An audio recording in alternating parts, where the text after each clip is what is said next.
You're about to listen to TADPOG. Tyler and Dave play old games. It's a comedy video game podcast. We would like to stress that the hosts are not experts and are really just very crass commentators.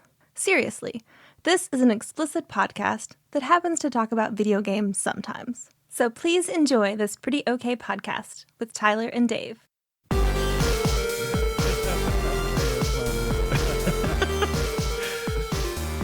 Okay, whenever you're ready.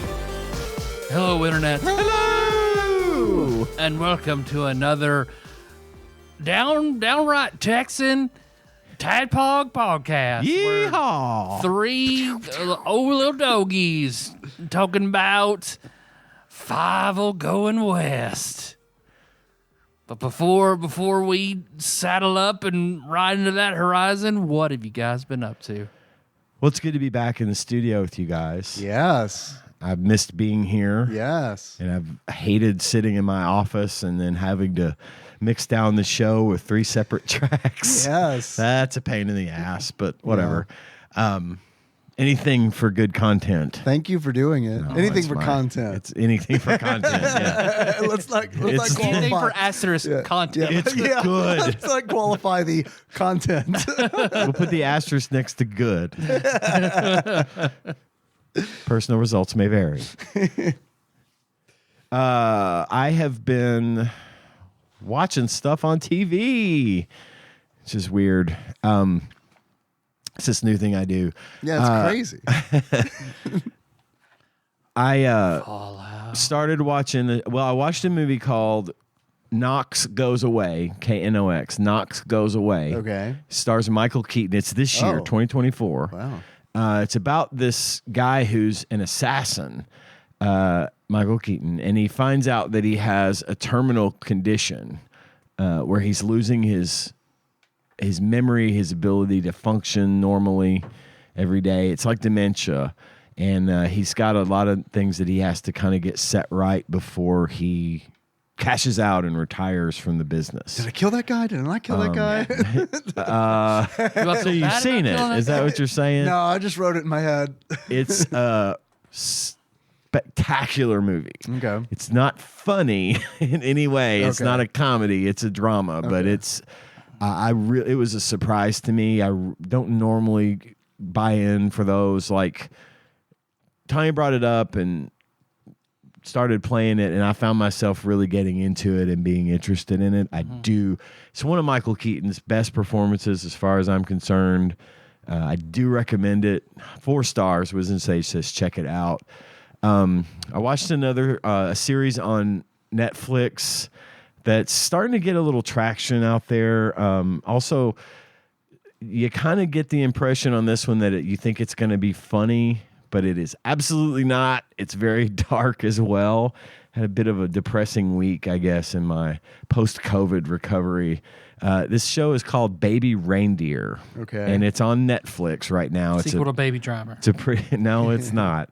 It's a pretty new series from what I understand. It's like I want to say 7 episodes each. It varies between 30 minutes to an hour each episode. It's about a comedian who starts being stalked by he works at a bar, and he's trying to become a successful comedian. And this woman comes into the bar, and he gives her a free cup of tea. It's a British show. Gives her a free cup of tea, and she starts stalking him. And If you give a mouse a cookie. That'll do it. Yeah. this is like the absolute darkest timeline if you give a mouse a cookie. All right. I'll watch it with Henry. He remembers that book. I will say to anyone listening who is interested in watching Baby Reindeer, I would be remiss if I did not say several trigger warnings in this movie. Sexual violence abounds in this movie. There is a lot of really upsetting and series, I should say, not movie. Really upsetting scenarios. And they do this too. They warn you before the show starts. It's a great show. I really enjoyed it. It's deep. It's poignant.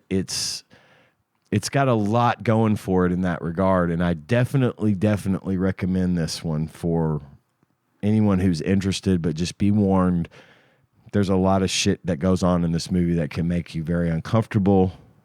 Sexual violence, again, that kind of thing. So just be warned. 4 stars, again. Wisdom Sage says check it out.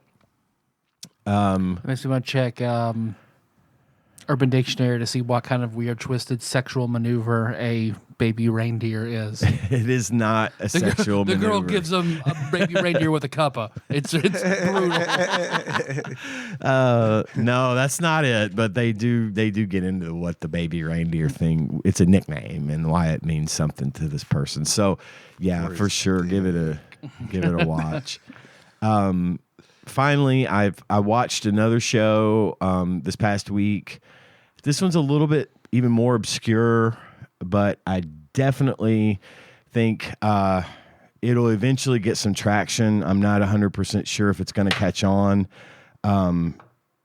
but it is a real sleeper hit as far as I'm concerned. It's a show on Amazon Prime called Fallout. Oh, yeah.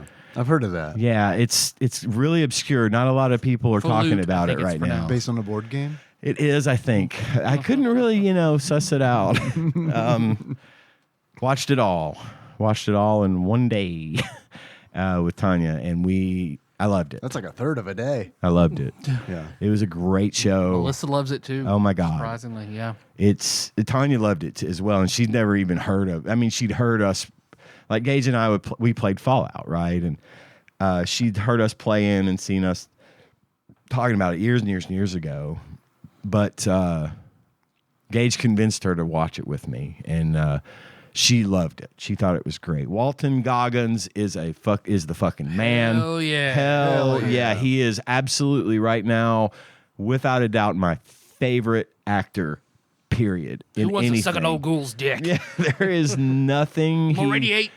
There's nothing he'll do that I don't like.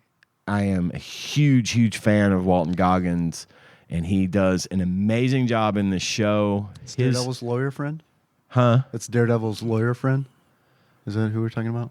Oh, yes, it is. He was also in Ant-Man. I was kidding.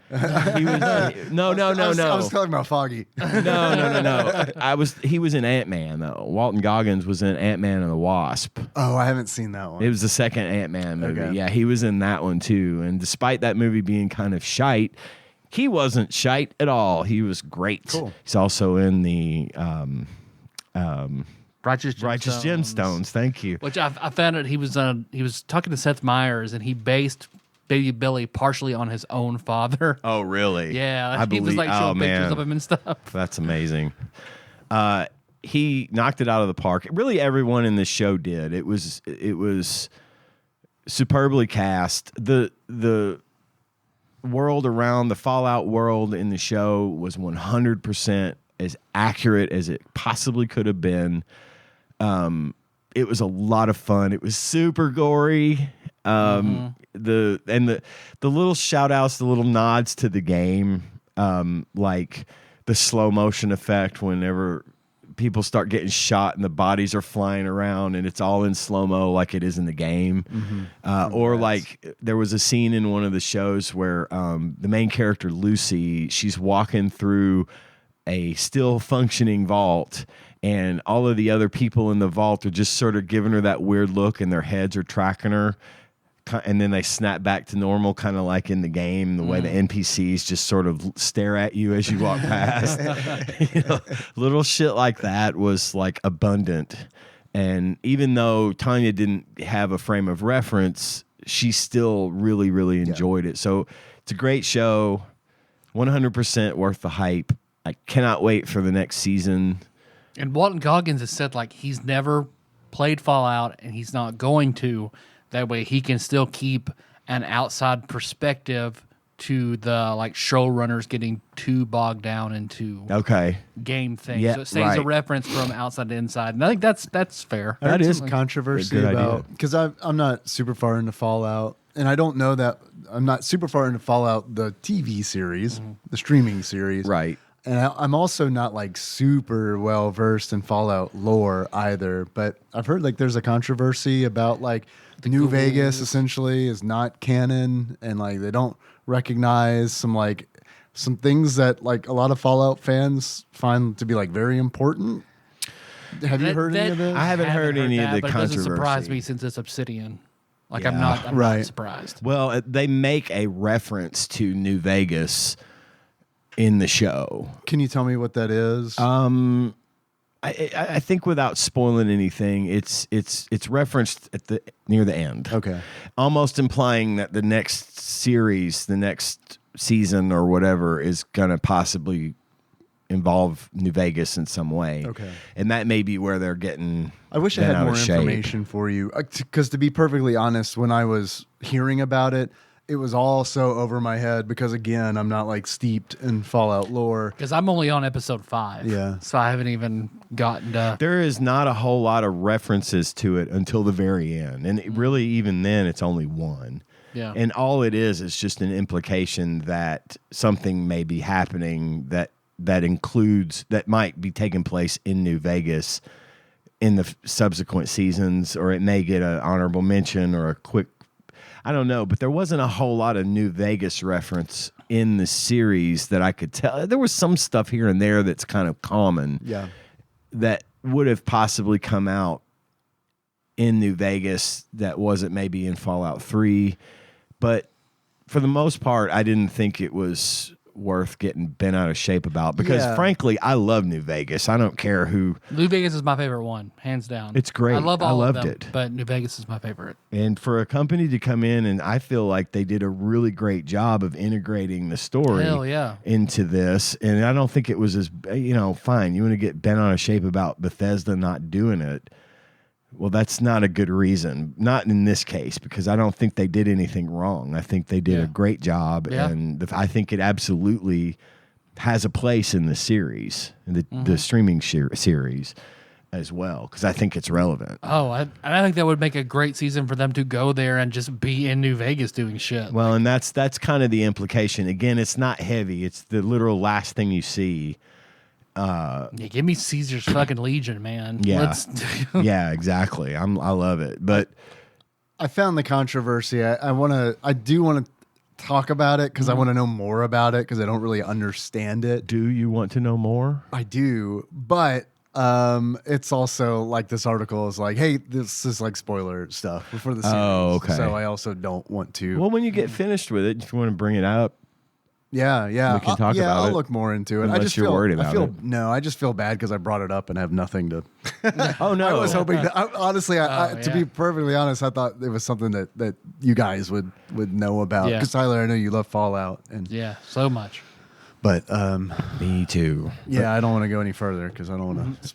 I haven't watched any more of it. It's a which hell is of a shame. series. It's a hell of a series. I liked what I saw. I liked the first episode. But. And I give it the highest recommendation. 4 stars. Wisdom Sage says check it out. Probably 5 stars. Wisdom Sage says check it out. It's just, especially if you're a Fallout fan, especially if you've played the games and enjoyed anything about Fallout ever. It's not just fan service. It's actually a really good story. It's really well acted. The sets, the action, the graphics, the displays, the whole thing is done so well, and on such a grand scale. Yeah. Even if it's not on a grand scale, it feels like it's on a grand scale. They do an excellent job of putting the viewer into that place. And so, again, without question, I recommend Fallout on Amazon Prime. All episodes are available right now for season 1. I think that like the fact that Tanya, Melissa, and Nikki all liked the show is like a testament to the fact that it's not just for fans of the game. Truly. And even me. I mean, I played Fallout 3 in New Vegas, and I liked those games very much. But I'm not like a diehard like Yeah. And you that's, I didn't say Fallout 4.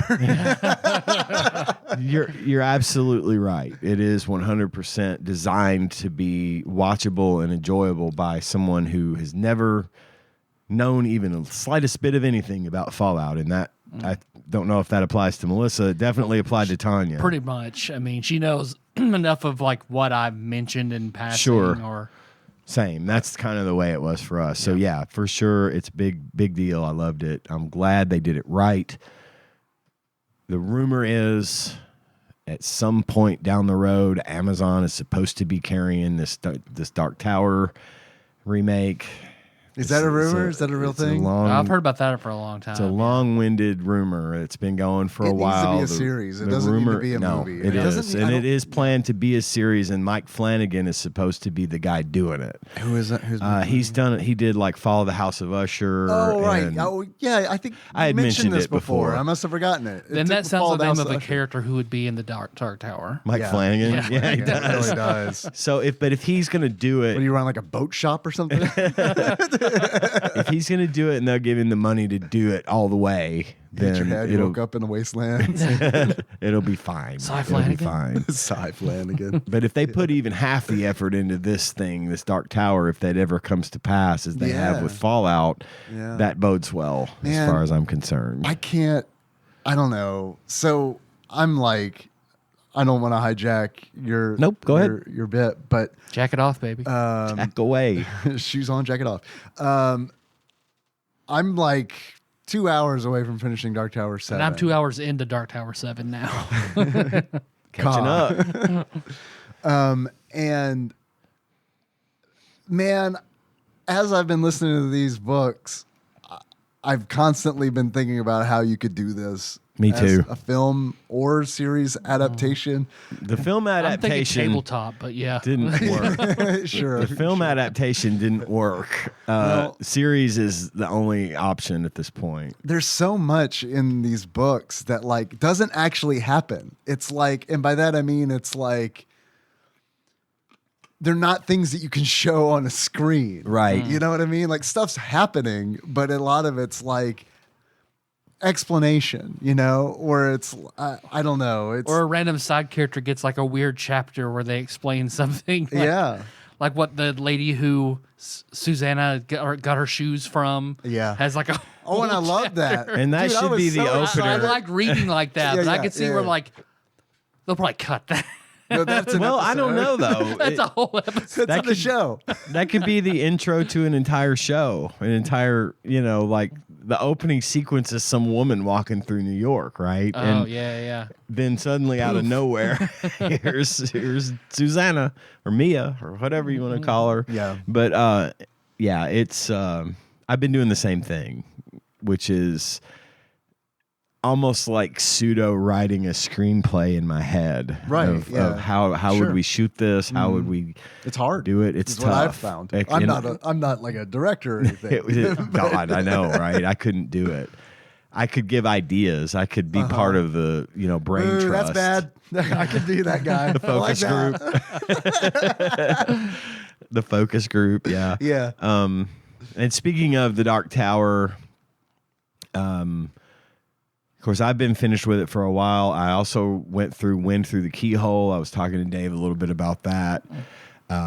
It's a story and a story and a story. I'll start that soon. And it's really good. It's probably it was refreshing to read that after the Dark Tower because I have thoughts, and we'll get into those when we do our Dark Tower episode. Yeah, but I I'm really excited. enjoyed Wind Through the Keyhole.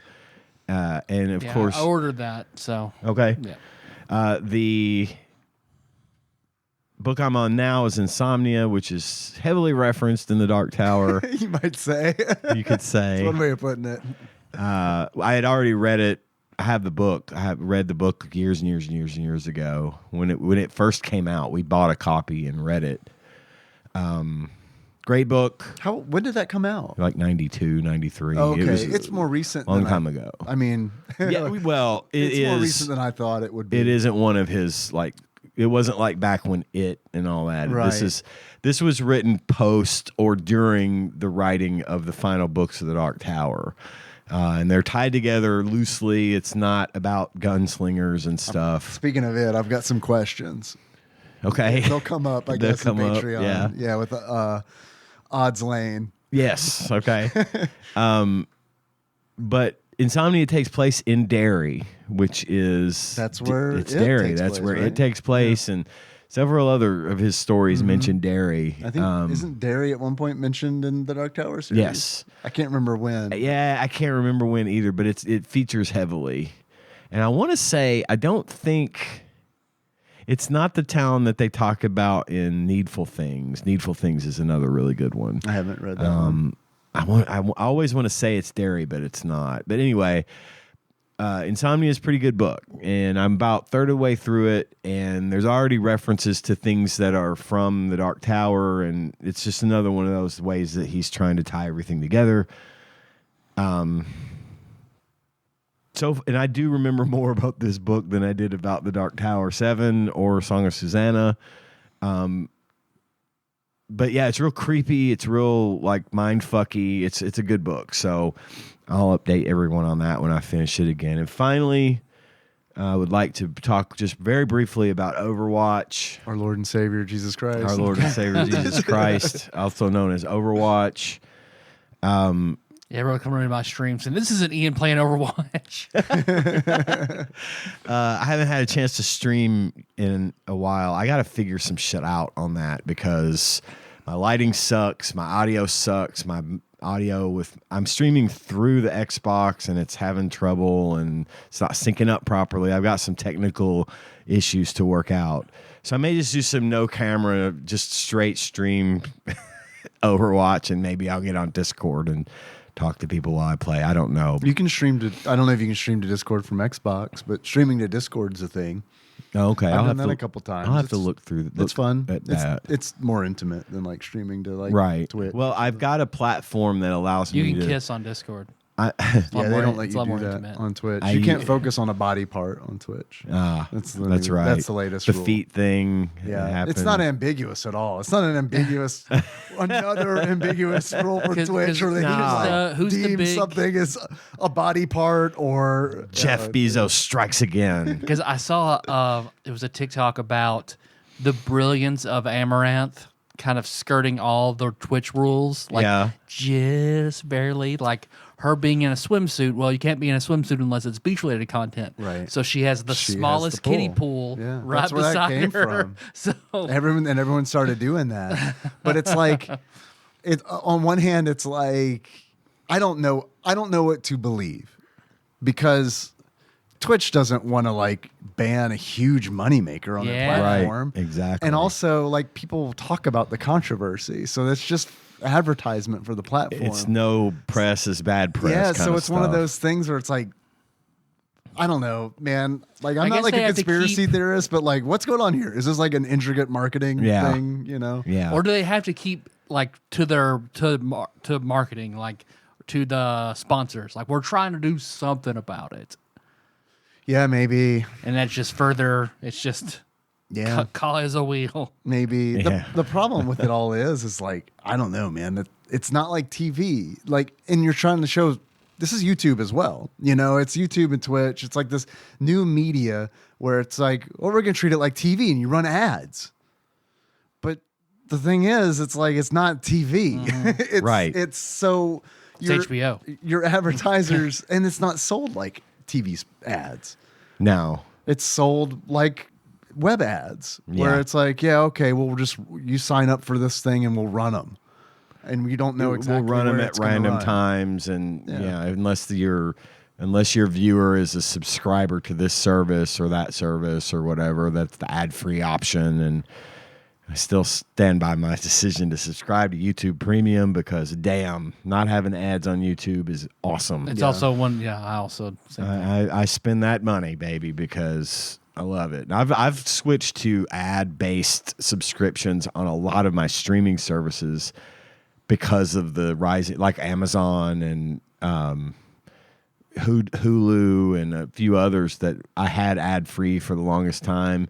Now I just let them have ads, because it's like the cost is insane. Hulu went up big. Hulu time. went up huge. They And want you like to I had bundle. the Disney bundle, but the one I ended up with, which is like $10 a month, is Disney and Hulu with ads on both. So it kind of sucks, but I like good commercials sometimes, and occasionally a funny ad will come across. So I guess it's not a big deal. But the reason I brought up Overwatch is because for those of you that don't know or don't care, you're going to hear about it anyway. Overwatch Season 10 just started. Hell yeah! Hell yeah. Oh yeah. Some quality of life improvements and new characters been introduced. Their name is Venture. Has a really unique ability to go underground and pop up in the middle of a fight and do damage. And That's cool. People are already complaining about how overpowered they are. That's you how know, that's how kind this of works. shit. It's like, are they new? I don't play Overwatch, and I know that's how it Right, works. So I don't exactly. understand why people who play it are surprised. It was funny. I read a thread the other day on Reddit that someone said, I hate that I love this game, but I love that I hate it. And it's just, and one person, because that should be on every Blizzard game. people that play it, there was this one person that said, I don't understand why Overwatch has such a strong grip on my OCD to satisfy my OCD tendencies, but it does. A lot of people still play this game. Apparently, they've had upwards of 55 million subscribers since they launched Overwatch 2 late last year, which is a huge number compared to what I would have thought it would be. Yeah.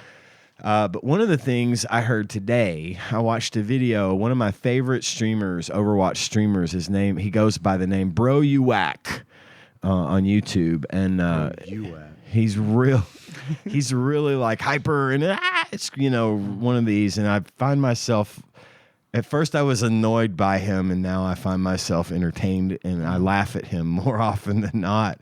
But he's really good and he's really informed. And he came out with a video today talking about that Blizzard just announced that they have apparently been data gathering for several seasons of this game to determine whether console players are using zimming devices. This is the thing that allows console players to use keyboard and mouse to play the game, which also it emulates a controller, so they still get aim assist, which aim assist is exclusive to console players for obvious reasons. I didn't know that you didn't have it on PC. You don't have it on PC. And so like when I play with John, it defaults me to the PC pool. I'm on console, but he plays PC, But and so since I'm playing with him, right, it takes me into the PC pool, and I don't have aim assist. That doesn't affect PC principle. It doesn't affect me any. I'm still pretty good without aim assist, but having it Humble brag. is you know this. I'm the most humble. I'll tell everybody.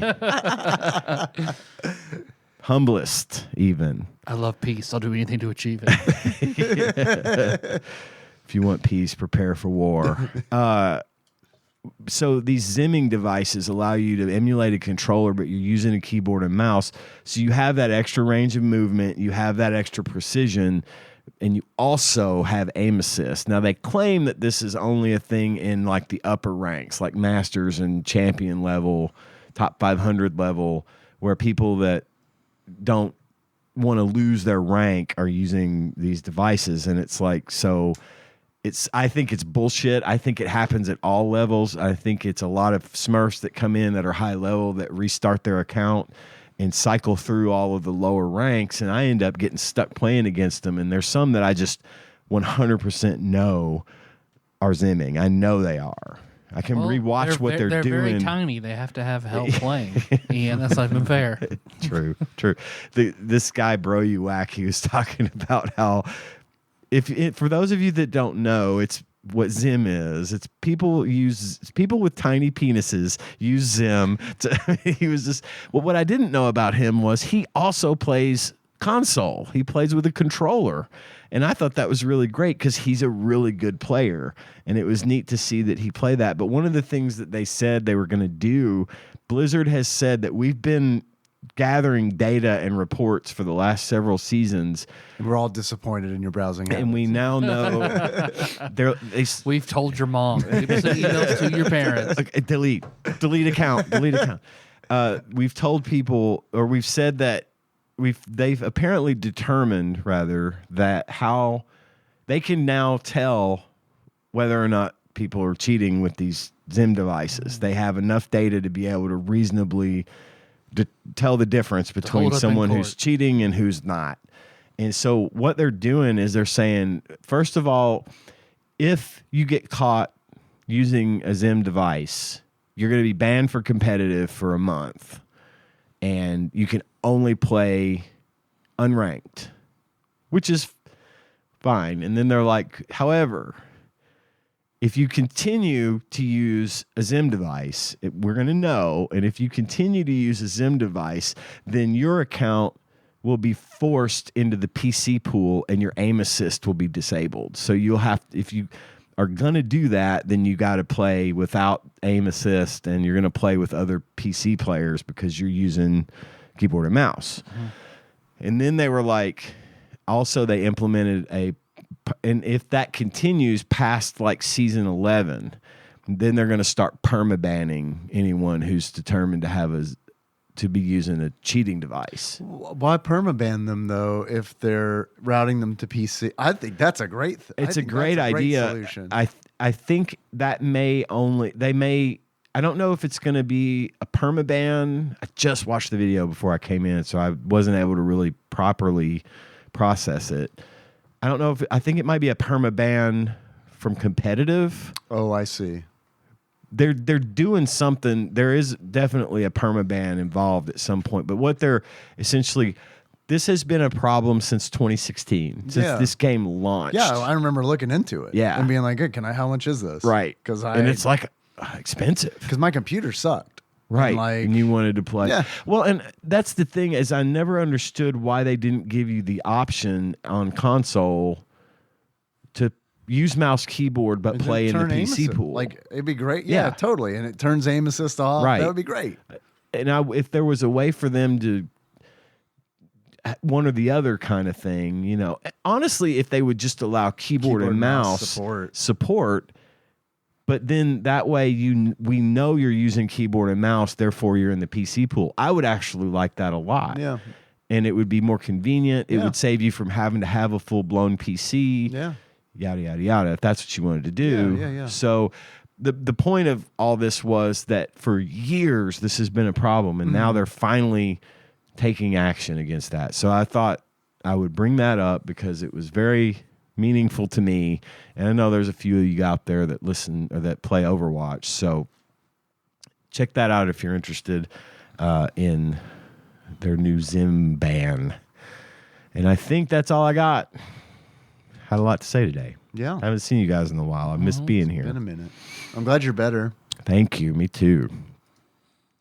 Dave, how about you? I've been reading The Dark Tower, as I said earlier. Almost done, kind of dragging my feet on it a little bit because I know there's more. I know there's went through a keyhole, but I've enjoyed it. I really have. I've enjoyed the whole series, and I'm enjoying this last book. I'm excited to talk to you guys about it. Yes. There's so much I want to talk about, but I want to save it for Patreon bonus episodes, patreon.com/TADPOG. That's I can describe the cover of it if you want. Other than that, man, I've been playing Final Fantasy. You know me, I like to do that. I've gotten through all of the raid content now. Well, I shouldn't say all of it. All of the normal raid content, not the like extreme versions of them or all the super hard difficulty stuff. So I'm just gearing up. That's going well. I enjoy the grind. I like the content. So I like that grind. Nikki and I caught up on Shangri-La Frontier. We need to catch up on Spy Family because we're about 5 episodes short. I need to pick that one back up too. I haven't watched any anime in so long. I know I'm behind on that and probably a few others. Code White comes out in theaters tomorrow. Oh yeah. So we were gonna watch that, but I don't know because now it's like there's a whole like thing going on with us and with one of Henry's friends' family, and we're trying to help them out, and we're watching Henry's friend a little bit this weekend. Yeah, and it's kind of like okay, kind of messes up the plans. Are they sponsoring quilters and making the kids stay at your house so that damn, the quilters? That's a good idea. I forgot about Quilt Week. My parents did that to me. Did they really? Yeah. They sent me to my friend Brady's house for a week and then put 2 women in my room that smoked Oh, fun. and they let him smoke That's in my how room. it started. Probably. No, I was already smoking. You walked in and they were peeing and smoking, looking out the front door, and that's when it all Hey, you can't started. smoke in here. I keep peeing, but you can't smoke in here.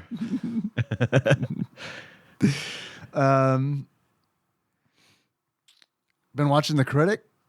Nice. Show that you've heard John of, Lovitz? The Critic. Yep. Nice. Yep, we were talking about it in the. He's in American Tail, Fievel Goes West. He is. I didn't know it. I wouldn't have known it had I not seen his name in the credits. Yeah. Yeah. Because I couldn't. If I had gone in not knowing, I never would have pegged him for the character that he played. Yeah. Yeah, we were talking about that in the Free Company on Final Fantasy, and I was like, yeah, I want to watch. It's been a minute since I've watched The Critic. That was a good show. I feel like it's a great I show. love The Critic. Yeah. Me too. We watched that religiously. And there's so little of it. Dr. Katz Yeah. and The Critic. Yeah, that was like a Thursday Sunday night, thing for yeah. me. Yeah, on Comedy Central. Back when the logo was the planet, with planet. the skyscraper on it. Yeah. And Penn Jillette was doing the voiceovers Yes. for God. the promos. Been a minute. Yep. That's pretty much it. Yeah. That's exciting, I know. But that's It is. It is exciting. That's pretty much it. Okay. Because I finished Song of Susanna, started in the Dark Tower, so I'll get there. And I've been, is when I can find a good deal on eBay buying up. I want to find certain editions of the books. So I found I can't find them on Amazon or anything. So I hit up eBay. You're having and trouble finding the books for the Dark Tower on Amazon? Yep. Which started as a website? What they store? yeah, exactly. What are there are really expensive. Or just the audiobooks, but actual paperback. Because I want to get the ones that are paperbacks that are The big, the full size rectangles. paperbacks. The full size yeah. paperbacks. Bricks. Yeah. Yeah, well, not I think that is the brick that Wolves of the Kala. I want so I want the this is ones that different? are full Like the size of a regular hardback, but in paperback. paperback. Oh, Yeah, that's what I large- want. I like the large art the ones? most on those, I see. and those look like the original 4 I Yeah. got. So I'm trying Yeah. to. I'm just being stupid. So I just want You're trying to complete the set kind of set that I want. That being matches. stupid. That's so not it stupid. doesn't make any. You're They're not actually being part a little of the set. Calvin, that's I'm a all. little Calvin. There you go. That'll work. That's not stupid. That'll work. I'm playing Calvin ball with how I want the books.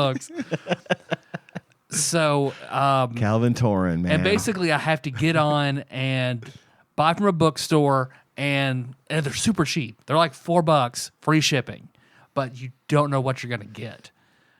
So for the most part, I have returned some. But most of, if I get the book I want, the edition I want, and an extra, then Dave, I'm just giving them to you. And I then know, give you it's 3 been of them. great. Thank you. I have 3 books now. I was shocked that hardcover of the Dark Tower was like $5. Wow. That is cheap. That's the one we have. That's actually. the original one, I bought Yeah. when I very first. I was flipping through it earlier. It's got art, like you mentioned, which is really nice to see that stuff and see how it compares to how it totally did not look in my head. Yeah. Pick one and show me what you think might. Can you tell me who that is? I can't. Is it Randall Flagg? Let's see. Who Or are is they? it a vampire from the Dixie Pig? I think Oh, it might be. they're Does he have a smile? Is one question. of those buttons a smiley face? I picked a bad one.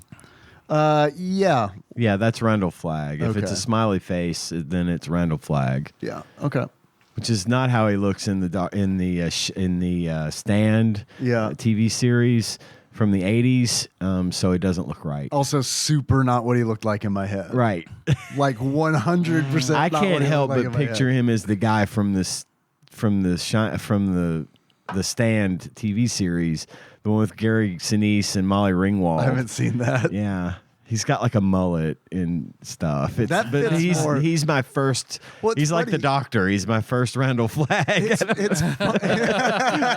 You never Who's forget your Randall first Flagg? Randall It's Flagg. funny that you mentioned the mullet because, I don't know why, but in my head, Randall Flagg looked like, hear me out, I know this sounds weird, but Otto from The Simpsons, but not a cartoon character, like a real person version Okay. of Otto. Okay. I like it.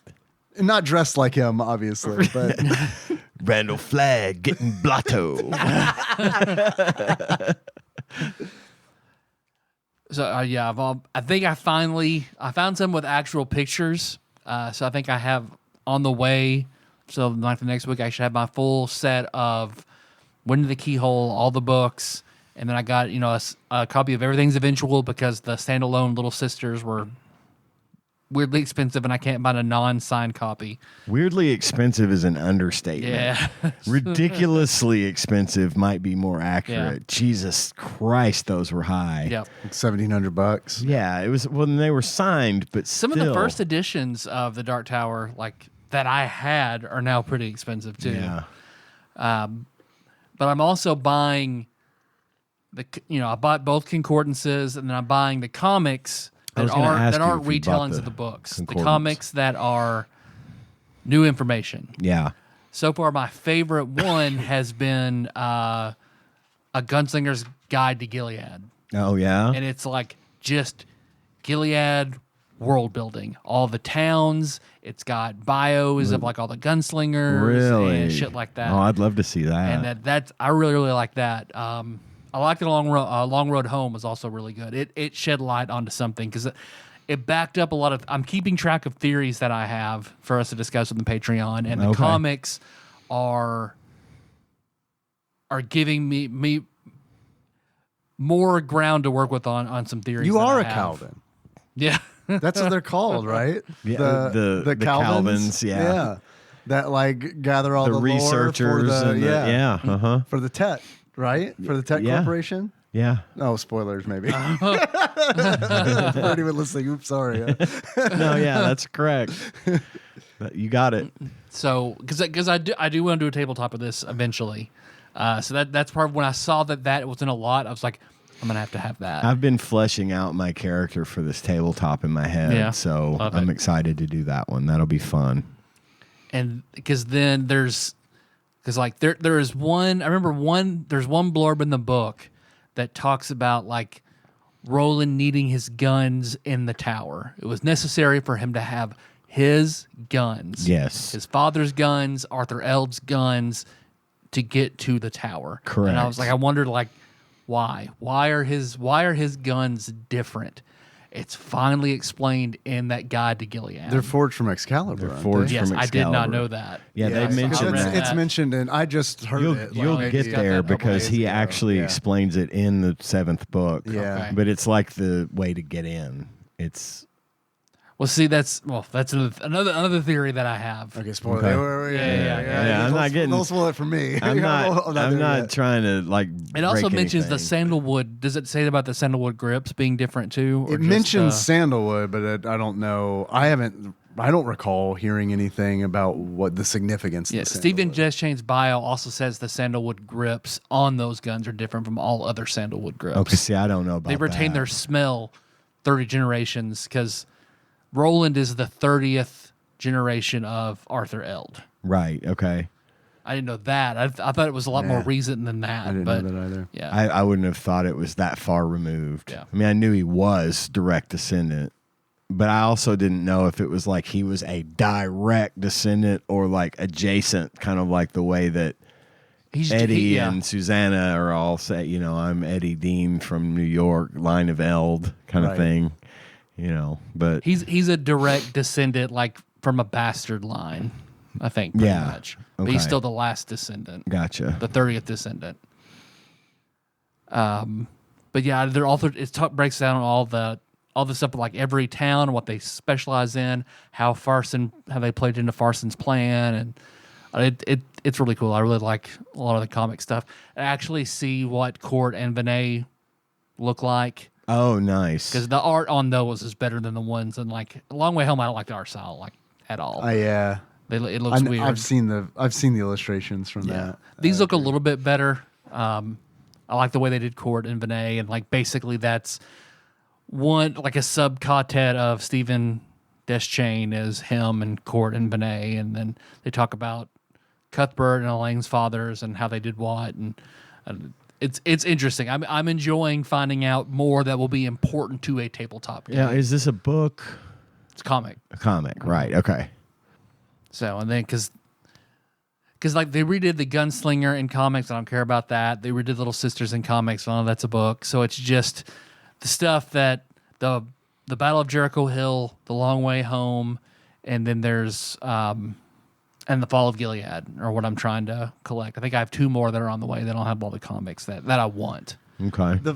The fact that the Battle of Jericho Hill is not in a book bugs the fuck out of me. I agree 100%. Any more than what we get prominent from character from Wizard and Glass that kind of dies off screen, and I assume it happens in a comic book, and it's like, I love comics, but like, come on, man, like that needs to be written. It feels not real because the rest of these are books, right? You know what I mean? Right. I don't know. Absolutely, I agree. I know with that's that. I feel like that's a weird. I'm not trying to be gatekeepy here or anything, but it's no, like, I agree. I feel like that character deserved more than what that character got. Yeah, and I've been looking into like YouTube videos or people have written their like college thesi on this book, and they put it online. So I've been looking into some research about the connections and what people think about like characters, and that's brought up a lot. Is that death being complete and total horseshit? Sucked, man. It sucked. Finding out the way that I found it, like just like a couple sentences. It's like, also this happened. Okay, moving on. It's like, what? Yeah. And I think he hides a lot of that behind Roland's drive. You know, like, well, he's dead. Still going to the tower though. On my way. Really bothers me. Looks behind him. Sorry about that. Bye. Got to go to the tower. See ya. There's one thing that I guess spoiler for anybody that hasn't read it, but I know both of you guys have gotten there. Okay. So there is something I just picked up and I thought it was strange because whenever spoilers, if you're still reading, go ahead a few minutes from here. Spoilers just because I want to put this out here because I don't want to forget it. So whenever they go and they talk to King, and King talks about Eddie and Cuthbert being twins. Right. So then when Roland and they're all thinking about Susanna, and talking about all the parallels, Callahan, all that kind of stuff, that made me go back to Wizard and Glass whenever Susan herself, when she finally meets Cuthbert, she's like, oh man, if only I'd met him first. Yeah. Right? So it's like, they're twins. Is this the parallel where Susan meets the Susan Cuthbert before Roland? Maybe. There's more. And Susanna's so interesting too, with all that like different versions of people, because you know she's the one that has multiple versions of herself in herself, kind of deal. I think all that's really interesting, and I think all like the twins stuff and like. I don't know. There's a lot in this series where it's like, is this surface level or like, you know what I mean? Yeah. Where it's like, how far do you have to dig and how much do you have to stretch, you know, to make like stuff. Well, it feels so different than other, because it's still, I mean, these are still fantasy books. Totally. But they're so different than other fantasy fiction books that like stuff like that is relevant, and we're like, I wouldn't think about stuff like that when I read Lord of the Rings or medieval type fantasy fiction, or even a lot of Sanderson fantasy fiction is completely different than this. I think like my favorite part of the lore in Midworld especially is the old technology that some of it still works and some doesn't, and he alludes to all the things that happened that the old ones did, and I like that part the most. That's very Fallout too. You know, it's very. Yeah, that's because whenever at the end of Song of Susanna, when it goes to like King's diary or whatever, and he's like, that'd be funny if I had a water pump that was like atomically powered and still functions. Yeah. But yeah, that's good shit. I'm excited. I hope we can. I can't wait for us to talk more about it and get fully into it on the Patreon. Patreon.com/TADPOG. I feel like we could probably schedule that. It should be able to happen soon. I mean, especially if we're going to do like an episode per book. If you want to do it that way, we could probably start it up anytime. because you'll be done. And then I do think I think the two of you should go win through the keyhole as well. Before we start talking about No, the gunslinger? just as a matter of course. I think I like totally plan it'll on be reading part of it. the discussion, but it's not like necessary to read it to get more insight into the series. Right. It's just part of it. I think that's probably the most part of it sort of spin-off that there is. You know, it's kind of like it is directly about Roland to a certain extent, and it takes place in between Wizard and Glass and Wolves of the Calla. Just like the Cowboy Bebop movie. Exactly. Yeah, that's next on my list. Shadows of the Empire. Done. Right. Yeah, exactly. Exactly. Well, I keep getting all these TikToks about like what they call it. Nightfall Anakin is the most powerful Anakin. The night he falls to the dark side and kills the younglings and everything. If that's the most powerful Vader there's been. That's what he's like his peak. He's just embraced, and the potential of like that Nightfall Anakin is crazy. So I still think about like Little Sisters Roland and Toll Roland is like Nightfall Roland. That's like the super. He's an adult. He has all his fingers. He's as strong right? as Yeah. he can get. Yeah. The fingers are. I can't get over the fingers. He can wield both like guns. That, yeah. It bothers me as much that he doesn't have his fingers on his right hand right off the bat. I love that so much.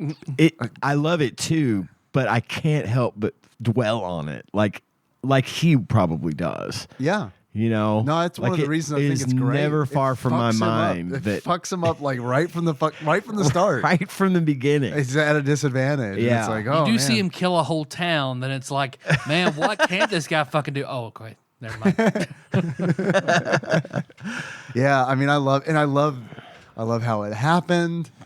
I mean, I don't love it. It's awful, but it's like It's well done. It's great. It's super well done. As far as like storytelling Absolutely. goes, the fact that the way that he loses his fingers, so like nonchalantly, and I feel it just like happens. I feel like that's in general how loss is treated in the Dark Tower series. Agreed. I do honestly feel like it's like, oh, okay, well that just happened, and it doesn't bother me when it happens on screen. It's when it happens off screen, and it's like, oh yeah, by the way, this guy you got to know for like 800 pages. Well, this happened. I keep trying to. You don't get to see it or I anything. keep putting myself in the frame of mind of like this, of only having these fingers, you know, and being like, how I would have trouble functioning like this, and I am not a gunslinger. You know, it would just be crazy. Yeah, Or like in the end of Wizard and Glass, he would have killed Flag had he still had his fingers. Yeah, Like, right. Because he reaches for his gun and his Right. finger, he and can't there's get a it. second delay. Yeah. Because of his fingers. Well, it's also interesting, like, you know, thinking about the themes. I know we're not talking about the books. I know this isn't the episode. It's tough. It's not to. It's but tough like, not to. The different themes in the whole series, and it's like the loss of limb, like dismemberment, is a theme. That's a theme in the book with Susanna and you know the pusher and like Roland's hand, and I mean it's all very interesting. It is. It's interesting. And it's deep, and we're gonna get deep into it soon. I think we should. Patrick. Yeah, I mean, I like Patrick. yeah. I like him, and I don't like him, but I like him. You know what I'm saying? I think I know exactly what you're saying. Yeah. Yeah. We got to stop. We got to stop because we're gonna get into this, and Got I an want idea this for a draft. If you guys want to do a Okay. draft. Yeah, let's do a draft. Dismemberment draft. Dismember what? the worst. What limbs Worst could you like? limbs to lose. I was thinking a mouse draft. A mouse draft. You know, I knew you were gonna. I thought I am gonna get in front of this. I'm gonna make a list because I know Tyler's gonna pick drafts about favorite mice. There's a lot of fictional mice. And I forgot to do that. So Oh. I did have the thought. I didn't execute the idea. Yeah, sure. Favorite mouse. Favorite mices. I love mooses. Mises to pieces.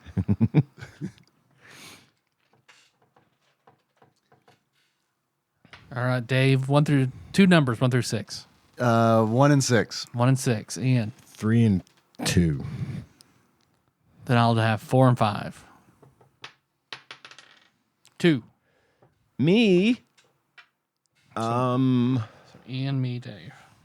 favorite mice. I didn't even think about it, even though it came to me. That's hilarious. I love that. Like, why wouldn't I have done at least try to get a few ideas in my head? This was prophecy that I did not pay attention Well, to. you know one from today at least. But it doesn't necessarily mean he's one of my favorites. Yeah. No, it doesn't have to be your favorite. I mean, it could just be a powerful contender for a team of mice. Well, I mean, since it's a draft, I'm gonna take, because in some forms I really do like Mickey Mouse. Okay. I'm gonna pick Mickey. Mickey Mouse. I do like Probably Mickey. the strongest pick. I don't necessarily have as much of a love for Disney as I once did, but I do very much dig Mickey Mouse. For me, I will pick the true speedster of the Marvel Universe, Speedy Gonzalez. Speedy Gonzalez. Arriba. Also on a lot of menus at Mexican restaurants. A lot. Yeah. A lot. Fuck the copyright. Dave, first round pick. I'll go with Gadget. Oh, Got her own cult. Didn't he? Yeah. She's got a religious following, so I feel like at one time I could have easily been a part of that religious following. I feel like all of us at one point in our life, it's a deciding factor, right? It's like Yeah. a watershed moment. It It's like, is. does he become a member of the Gadget cult or not? And just because I didn't doesn't Yeah. mean that I don't still think Gadget was hot. Well, it's like, yeah, you touch it one more time and you're in the cult.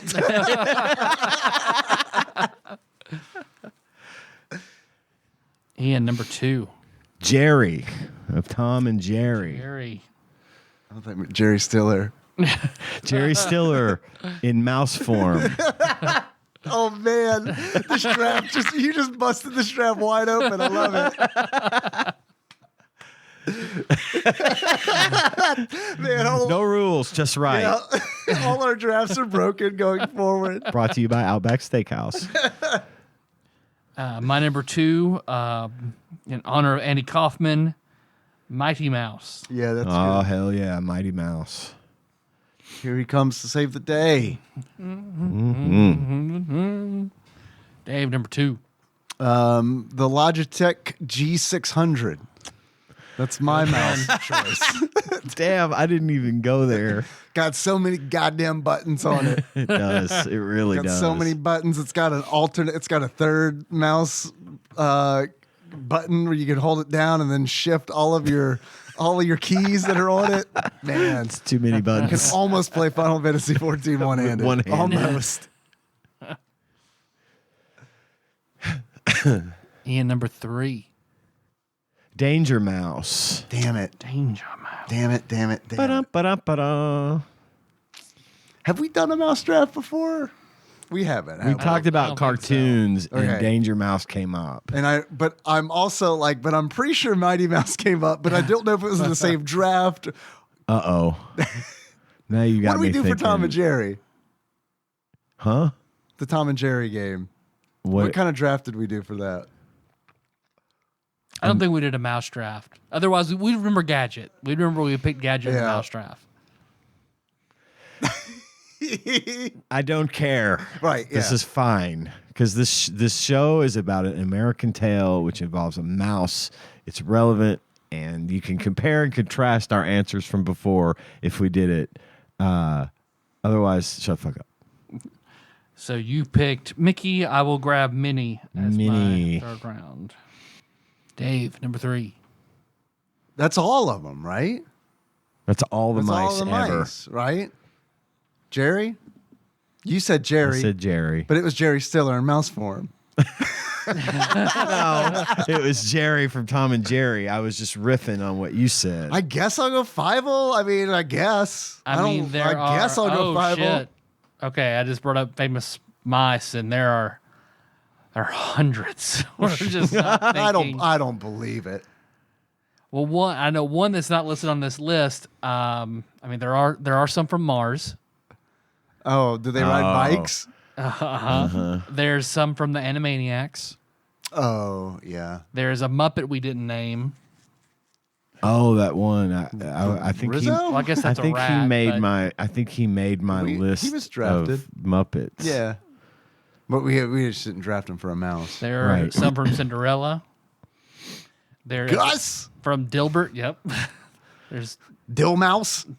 Mousebert. I don't remember. Ratatouille. Almost Ratatouille. My next pick is Mouse Rat, the band from Parks and Rec. Nice. Good one. Dave still has number 3 though. Fievel. You said I said five? Okay, Fievel. you did say 5. Okay. Mouse Rat. Mouse Rat is very good. I will go ahead and I will claim Remy from Ratatouille. I think rats could qualify close enough. I'll go with Mouser from Super Mario Brothers 2. Oh, that's good. He throw the bombs. That's good. That is a He had good cool pick. shades. Or Mouser. I don't know the proper pronunciation. This is 5, right? Last one. Last one. Oh boy. I'm gonna have to pick that one Muppet. What's his name? Rizzo the Rat. I have my- a cat named Rizzo as well, That's a ironically. good cat name. I feel like it's a better cat name than a rat name, even Yeah. though it has the alliteration. Yeah. Rizzo's that's a good cat name. She's kind of awesome. I will go with a very frequent nuisance of the Ninja Turtles, which are Baxter Stockman's Mouser robots. Okay. Ooh. I thought of another good one. I'll go for with you. Splinter. There we yeah. go. Oh, well, my honorable mention will be the mechanical mouse from the Gunslinger books. One of those Oh, little those fucking yeah. droid things From Wastelands? by Shardik. Yeah. I had Rowdy Mouse from Earthbound. Oh, yeah. Petrified. Yeah, Or that's Exit good. Mouse. Shit, fucking Exit Mouse from Earthbound. There you go. I'm surprised. That was an honorable mention. Stuart Little was another one. Oh, damn. Stuart Little's a good one. The Secret of Nim. Damn. Yeah, but I can't name any of those mice. The in 3 there. Blind Mice. Oh, wow. See how Gus. they run. Ratbert. Timothy Q. Mouse. Is that from Pinocchio? He invented mice. Roquefort the Mouse from the Aristocrats. Country Mouse. There's a mouse City named Mouse. There's a mouse named Tanya in American American Tail. City Mouse. Yeah. Yeah. Well, you guys want to go ahead and parlay that into talking about the movie and the game? Hell Dude, yeah. Hell yeah. We'll take a little break and then jump into the movie and game talk. Sounds good? All right. Be right back.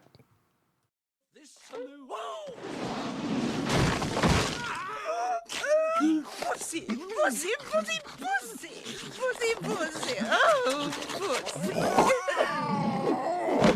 Humans look so shiny and. And now for the game and movie talk. Yes. Cuban B. I'm never going to stop. Please don't. And so I was playing Schumann Hollow Knight, and I got to the part where you go to the hive where all the bees are. And Derek Pope Sandwich is like, would you say there are any Cuban bees in this hive? Yes. Yes. I'm so glad it's caught on. So Fievel goes west. Again. Again. He already went Westerer. west. Yeah. Did you guys see the movie or play this game or anything as a kid?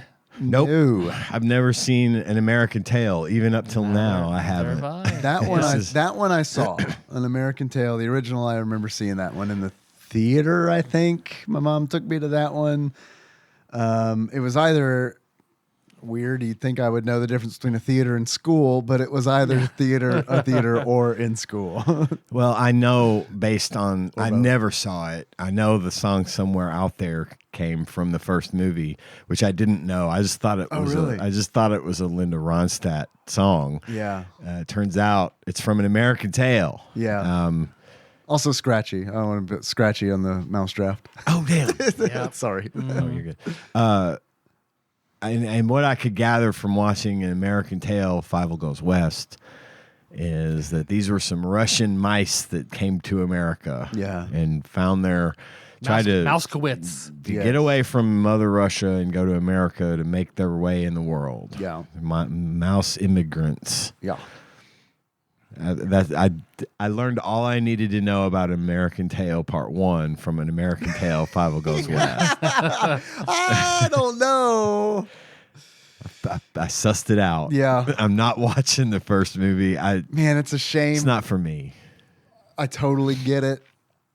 I also, if I hadn't seen either of the movies and I saw Fievel Goes West, there'd be no fucking way I would watch American Tail. There's no fucking way. There's none. They had their shot, and I blew it on this one, I guess. It's also like, you're right. It's not for you. It really It's isn't. fine. Yeah. I didn't hate the movie. I didn't like it. But I the- didn't the- like But it wasn't the my premise- It's not anything I'm ever gonna like watch again. Right. I don't understand the premise of the villain's plan.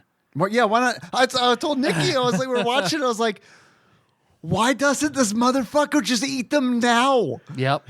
This is Yep. like, why you're All right, we send gotta- them all west? We got to so do you some. can kill them in a big trap. We got to and do then some eat 'em? content. Do you have to have them all in one big pile in order to make a burger? Is that the one goal? burger? One burger. His thing was that he wanted to use the mice as slaves, Yeah. and then he was going to eat them. So he wanted them to build his empire, which is ridiculous because he's a cat and they're much bigger and much stronger. There's also several of them. You know what I mean? There's not nearly enough mice He to has go around. A ton of cats. Yeah, that whole saloon is full of goddamn cats. They totally could have just built his empire, which I guess it's just like fucking tin cans and shit on the ground. Like, Yeah. Let's do some backstory, some Okay. context. sure. American Tail, Fievel Goes West. We've got the mice family, Fievel's family, which is his mom and dad and two sisters, one of which is a baby. The other is Tanya, the singer, the diva, if you will. Yeah. Fievel is having a dream about being an Old West gunslinger, which I think With all his fingers. the Dark Tower, the Dark Tower series is going to be Fievel is Roland, I think. So I'm with this reboot. Or he's Jake and Wiley Burp. oh yes, it's Roland. Roland, the busted gunslinger. So he has this fantasy of Can we CGI Jimmy Stewart in? the gunslinger. he has this dream about laying down the law in the Old West, and then he wakes up from his dream and chaos With his trusty pop ensues with this. Then the cats are running amok trying to catch the mice. Cat attack. Yeah. Then, as Dave pointed out, the main cat, Cat R. Wall, Voiced by John Cleese of Monty Python and Fish Called Wanda fame, comes up with this brilliant plan to trick all the mice of going on a train all the way out to Green River, probably New Mexico, if I had to Utah. guess. Is it Utah? Yeah, I only know that because of And how? looked it up. How does he trick all the mice? With a puppet. Mouse puppet. So as the mice are escaping from the cats, they take refuge and run in a like hamster wheel style down the street in a tuna can, and they narrowly escape the cat by going into the sewer grate. Then they ride the tuna can down in the sewer, and they see at the end of the tunnel a bunch of mice listening to a puppet Yeah. that is being controlled by the bad guy Cat R. Wall. And I know we're not talking about the game yet, but what I had a laugh out loud moment when I played the game. You fight the puppet as one of the bosses, Yes. and you know it's a puppet because in the background there's a sign that says puppet. Right. So he's tricked all these mice into getting on the train that goes to the west, and so there's parents who were like, "Oh, we're gonna do the cats and the dogs and the mice all get along We're all in the gonna West. get along. Everybody's gonna be pals." This is the kind of okay. I should have watched Fievel Goes West because I feel like a lot of this was the premise to the first movie. Have you seen the first movie? Shit. Never seen any of them. Fuck, I Until, should've- until I I sh- watched this at work. Because I was watching Fievel Goes West and I was like, I know I haven't seen this movie, but I feel like I've seen this movie. Right.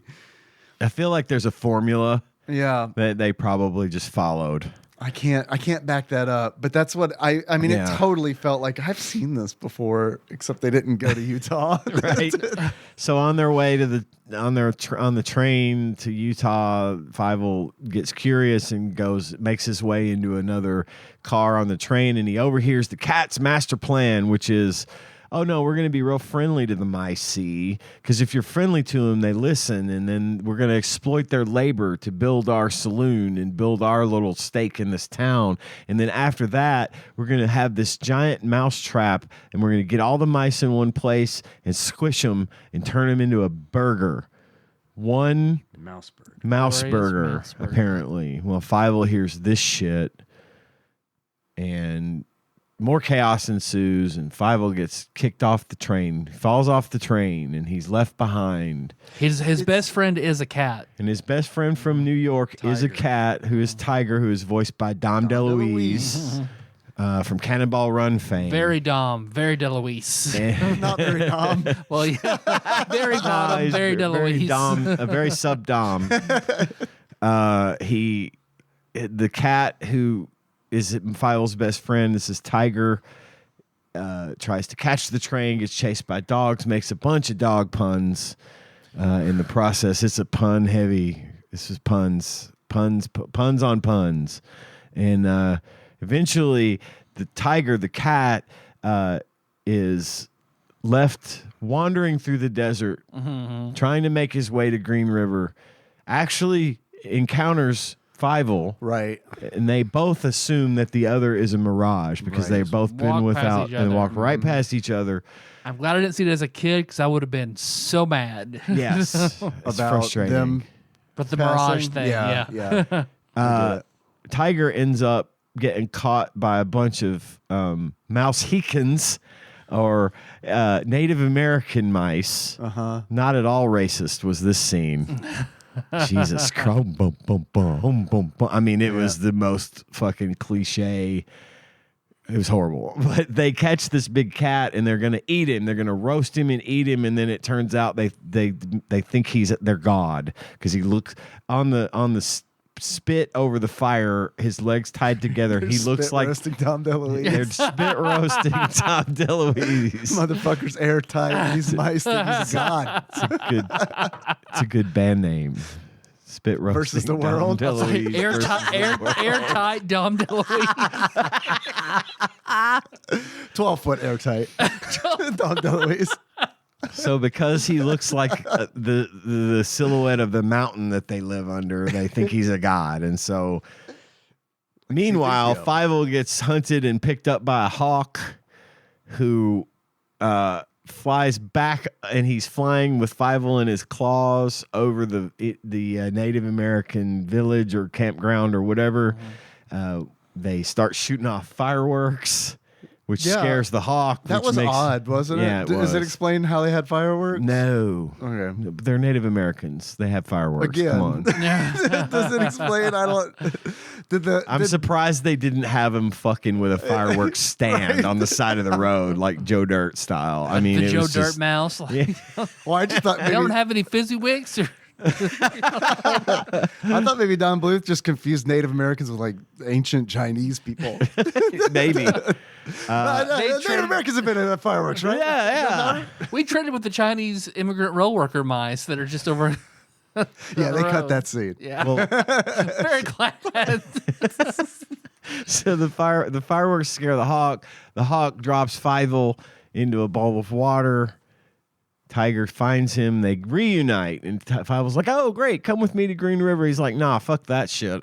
I'm getting fed like grapes and shit here. I'm being treated like a god. You go on ahead without me." Fievel goes, I don't need your best friend anymore. I'm a god. Fuck exactly. off. Fievel finds his way to Green River, finds out, warns everyone that the cats are trying to turn him into a burger, and they don't listen to him because he's a liar. He's full of his tall tales, is Fievel. So he enlists the help of the dog, Sheriff Dog, who is old, voiced by Jimmy Stewart. I guess drunk because he has constant like bubbles coming out of his mouth. Yeah. Those are burps, I think. Oh, Wiley because he's Burp. Wiley Burp. Oh, Yeah. Okay. Yeah, They're in the game. yeah, they are. Yeah. So Fievel says to the sheriff, "We got to clean up this town. We got to stop these cats." And the sheriff's like, "I'm too old for this shit. I can't do this. We got to find my replacement." And who better to replace the sheriff dog than the cat from before, Tiger, Dom DeLuise. He even says, "I know a god."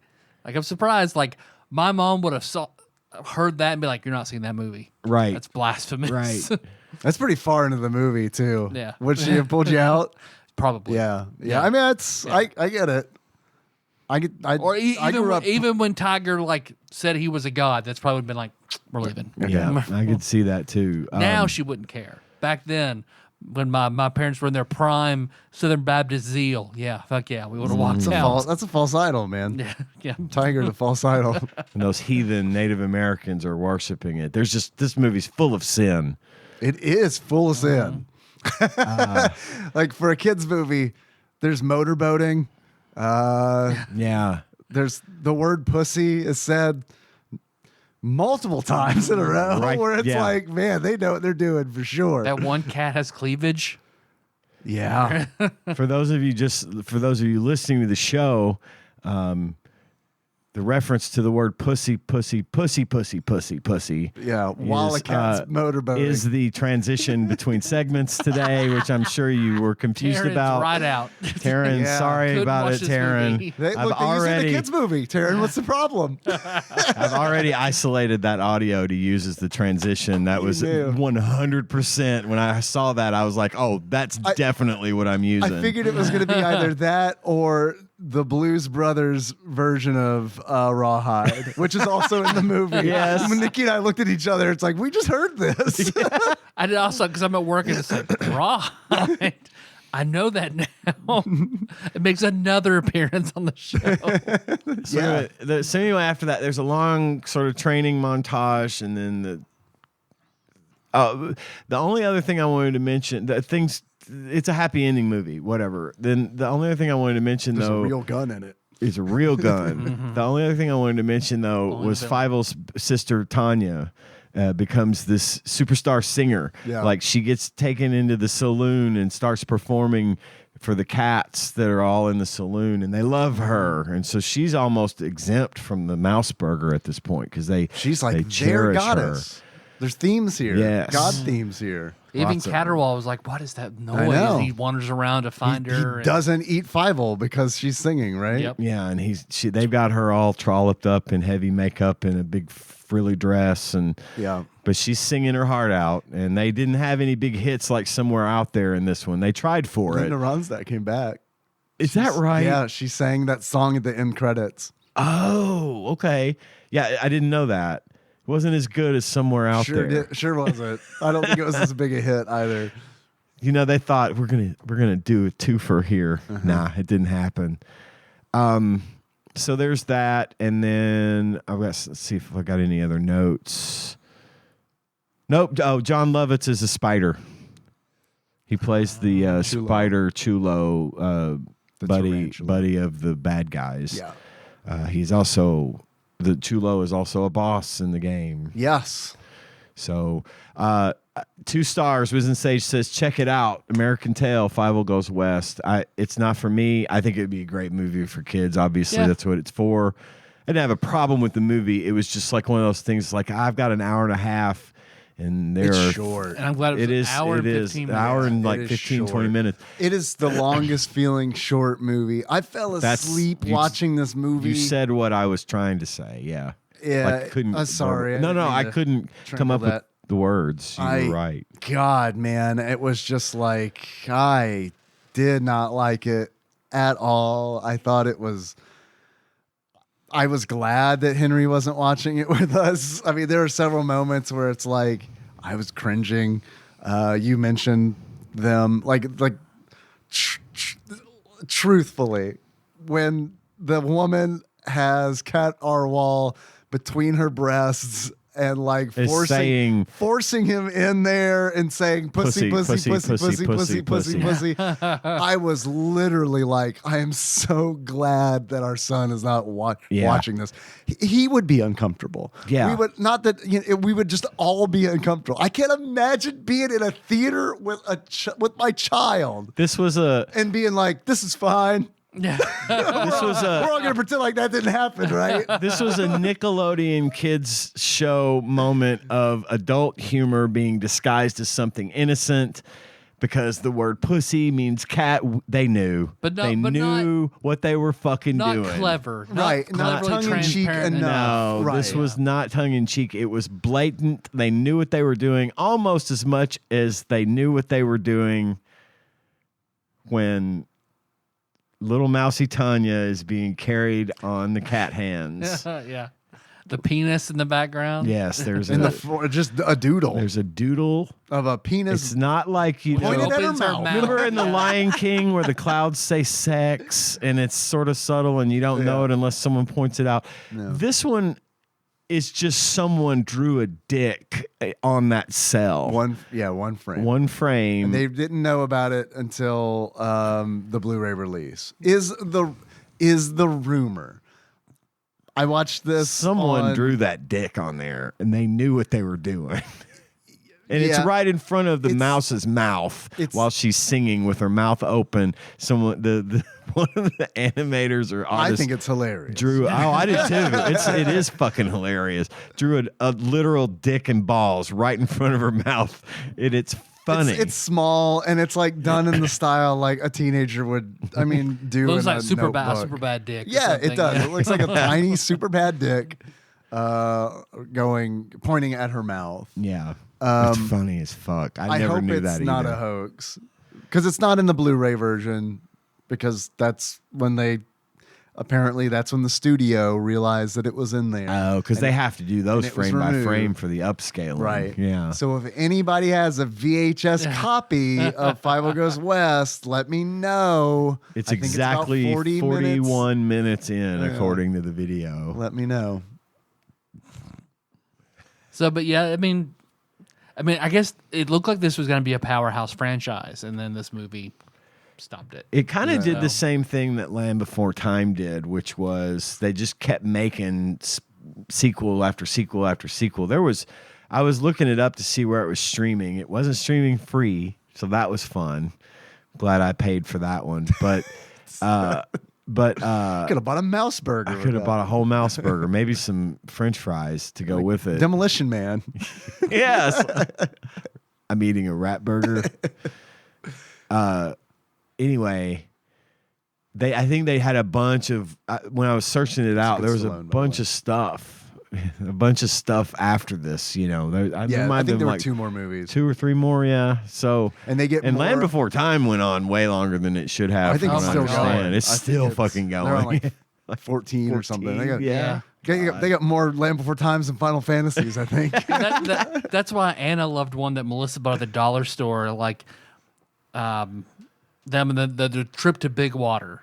It was like a VHS only super shitty yeah, I remember you animation, looks mentioning bad. this, I think. And like the first time Anna ever saw a lake, she was like, "Mama, Big Water." Oh, that's actually fucking adorable. But it was fine. It wasn't for me. It's not my thing. I don't think it's for. It's not for adults. I don't think it's for kids today No. either. I mean, I think it's definitely for kids. When did this movie come out? It was like 92. 92, It's a 93. guess. This Yeah. is information we should probably say. Nah. I like it when people have to listen to us look things up. That's what I mean when I say good with an asterisk next to it. 1991. Okay. The year I graduated high school. This came out. That's probably why I didn't see it. Yeah, I wasn't on top of your list. No. So the game. I was way too Fievel into Goes girls. West. Yes, we did. This did have a subsequent video game that was Yes. released on Super Nintendo. Mm-hmm. And I have, before we start, I A have genuine Super Nintendo. I have a You said genuine, I think pony, so a genuine Super Nintendo. Yeah, I'd love it. If anybody out there can like mod a Super Nintendo, like put a genuine wrap on it. That'd be sweet. Brad from Arizona sent us an email. Oh, I'm glad I didn't see that. Yes, he does. Saw that. And I'm going to read that as context for the game talk. Okay. Tyler, Dave, and Ian. I'm in parentheses. I think we can upgrade you from a parenthetical clause Yeah. to Good. just Steam remove name. the parentheses. clause. Yeah. Okay. Yeah. I mean, that's my vote. It's been like 2 years. This is a cheerocracy. Make a strength check. See if you can break your parentheses. Bend if I or break fail parentheses. if I fail the strength check, I'm going to live with the They turn parentheses to forever. brackets. Ooh. Brackets or carrots. Ooh, those do damage over time. All right. Brad writes, Tyler, Dave, and Ian. Personally, I want no escape with Ray Liotta and everyone else's Muppets. Okay. Going on All the right. discussion we had last week. I think Yeah. that's a great idea. Yeah, I'm Mad Max would also be really good. Tyler, I know good you fellas. Any Ray Liotta movie. Just Ray Liotta, yeah. Tyler, I know you don't want to talk about this, but he says next, I hope Tyler found his keys. Major T's and P's going on up over here. What does that mean? T's and P's? He says major T's and P's going up over here. Tits and pussies. Sure. Pussies, pussies. Never seen Fievel Goes West, but it's pretty cool. They got Jimmy Stewart to do the voice work for it. The game. Hudson Soft was capable of good work, but this game seems to be just an okay kids platformer. GamePro's conclusions are as follows. America the Beautiful. Overall, an American Tale's just what it claims to be. A simple platform game based on a popular animated movie. It's a good first game for beginning cowpokes, but it's too linear and predictable for anyone used to more advanced range riding. We'll read the article here. Fievel's got a big problem. His family, the Mouskowitzes, are about to become dinner for Cat Our Wall. Fievel has to snarl the cat's plans or resign himself to becoming a mouse-size entree. Mouseburger. As tall as a tale as old as time. As Mouse Moose Boosh. Mouse Moose Push. You got to watch the menu. As Fievel, your task is straightforward as gaming gets. Survive to the end of each of the 5 side-scrolling action-adventure levels. Although this game is going to seem like old hat to experienced gamers, it kicks up enough dust to keep dude cowboys and other novices happy. I like that. Each level mirrors a scene from the animated movie An American Tail, Fievel Goes West. Fievel has to pass the obstacles, yada, yada, yada. They gave it a rank of, let's see. I can't read that. That's really tiny. They gave it okay ranks, thumbs up on sound graphics. Fun Factor and graphics got 4s. Sound and gameplay, I think that's what that says, got like 3.5s or something. And they raised it as a beginner game. So anyway, Brad continues. See you next week. See ya. Brad from Arizona. Thank you, Brad. Yep. Thank you. Shit, you guys. I'm sorry. I forgot to set this up before you guys got here. So let me go back here. Okay. Let me open up this door. Back to Oh, there's a horse in there. garage. Yeah, let me go. There's John Turley's Oh, back God, there. the smell. There's several at this point. Several Lippy. horses. I'm gonna grab my favorite one. Oh. Drag this. My favorite horse. Get the bat that we used to use for Oh, fuck. Is that the Big the Sprite bat? randomizer. Let me hit this. Or is that the 7-Up? This is the this is the pixels and the graphics and sprites are too big. Dead horse. I'm gonna beat over and over and over again. Squish, Yeah. squish, squish. Thud, thud, thud. This is, to me, it's been a minute since I've beaten a game for the show like this. I beat this one. Like that horse. Like that horse. I didn't save scum the shit of it to beat the horse, but I did for the game. Yeah. It is the generic everything good and everything bad with every Super Nintendo platformer. Like, I didn't feel like there was anything unique or different. There was just the basic good stuff that any platformer is going to have, and all the bad shit that I can complain about every single, nearly the bulk generic dime store SNES platformer. I felt it was fucked up in the sense that the difficulty felt reversed. I save scummed and died way more on level 1 than I did on level 5. Like I think I level blew 2 through is level the 5 like hardest. nothing. Level Yes. 5-ul. Level Level 2 two is the water level. Yep. But you're riding in the tin can, and it was like, okay. I just thought it was, I don't know. I thought it was difficult, and then I thought the rest of the levels were pretty straightforward. The beginning, the first 2 levels are by far the hardest. Then it gets easier, which is fucking weird. Yeah, I don't know. It is weird for sure, but I also feel like this to me felt like an NES game on a Super Nintendo, because it's a very straightforward platformer. I was really impressed with it when I kinda was first too. turned it on. I thought, oh shit, this looks really good. I thought it looks looked nice, really, yes. really good.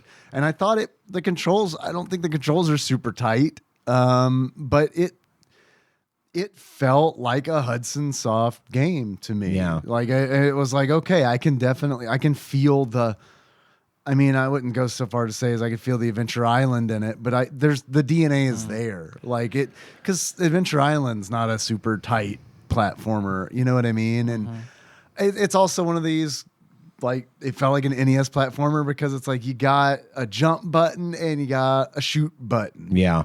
And that's, as far as I could tell, it. This is a two button. 2 types of game. guns: your water gun Yeah. or your pop gun, Which your I thought cork was, gun. I thought the inclusion of a water gun was really neat because, but you only really use it for cool things in the first level. Yep. Because it's like there are these platforms that are on fire, and you use the water gun. in the rain. They're on fire in the rain. in the level. It's an oil fire. It's very hot. You use the water gun to put the flaming platforms out. I was like, oh, this is neat. This is cool. It is a neat concept. It felt to me like something you would see in a modern indie retro style game. It's like, okay, so they're going to do this thing, right? And it's like they only do it really in that first level. I mean, it's like not an issue pretty much anywhere else. I felt like that was I feel like I never saw the bummer. water gun upgrade again. Like Not really. because there are like star blocks you can shoot and get, and I would get more caps, and then invincibility stars and coins. Yeah. Right. Coins for extra lives. That was it.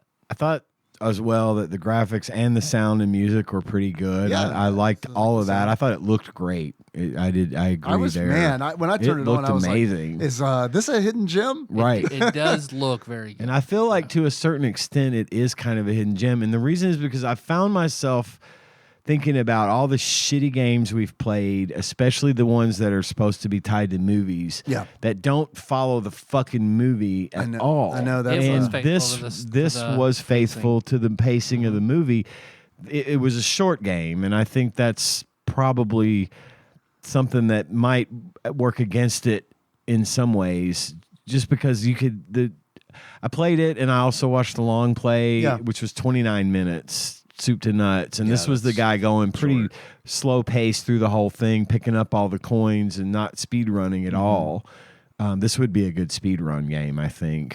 Yeah, I wonder what the time is. On But if you could feel like you'd have to, type memorization, of course, but also my problem in that Fievel, I feel like Fievel was a little too big, but it's more like all the enemies. the enemies were big, and you're so like they just like suddenly they're firing guns. Or a boulder is suddenly they're on top of you. Yes. There's not room to see it and navigate and go around. You're it. absolutely right in that regard. And I thought that one of the things that this game had over so many of these movie tie-in games that we've played is that it followed the fucking movie.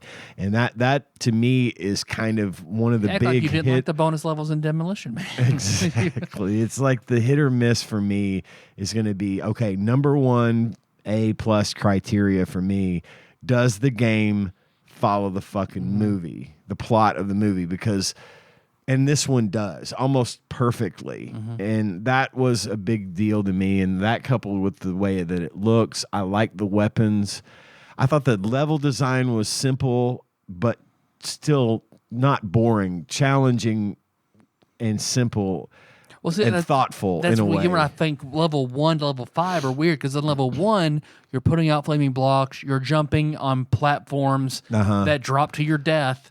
Meanwhile, level 5 at the very end is a straight walk to the town, to the saloon. And I do feel like they also try to like obfuscate like how difficult something is. Because I had a real issue, like an example of this is I had a real issue with the camera placement in this game. There are some times where it's like the camera is like what you're seeing on the screen is Fievel at the very bottom of the screen. And then there's all this room up at the top.